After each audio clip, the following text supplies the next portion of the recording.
আসসালামু আলাইকুম। বাংলাদেশ ইসলামী ছাত্র শিবির সরকারি মাদ্রাসা আলিয়া ঢাকা শাখার উদ্যোগে আজকে গ্রিন ক্যাম্পাস এই স্লোগানকে সামনে রেখে ক্যাম্পাস পরিষ্কার অভিযান চলমান।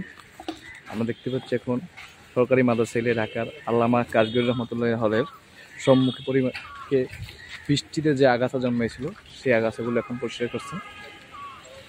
আমরা এখন কথা বলবো বাংলাদেশ ইসলামী ছাত্র শিবির সরকারি মাদ্রাসা আলিয়া ঢাকার সেক্রেটারি মত আব্দুল আলীম সাথে। পরিষ্কার পরিচ্ছন্নের জন্য আমরা পরিষ্কার পরিচ্ছন্ন অভিযান কর্মসূচি দিয়েছি বাংলাদেশ ছাত্র শিবির ঢাকা আলিয়ার পক্ষ থেকে। আমাদের ক্যাম্পাসগুলোকে আমরা পরিষ্কার এবং পরিষ্কার পরিচ্ছন্ন রাখবো। তার কার্যক্রমের জন্য আমরা ক্যাম্পাসে এখন পরিষ্কার করব।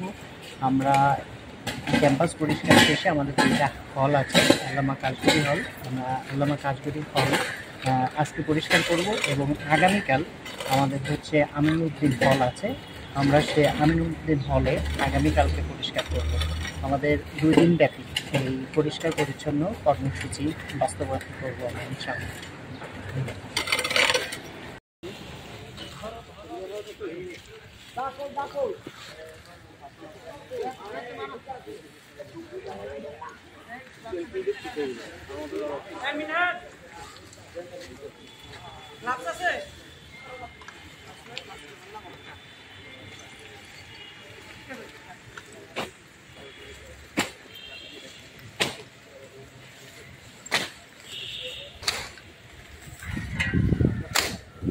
ভাই তো আপনি নিচে রিল্যাক্স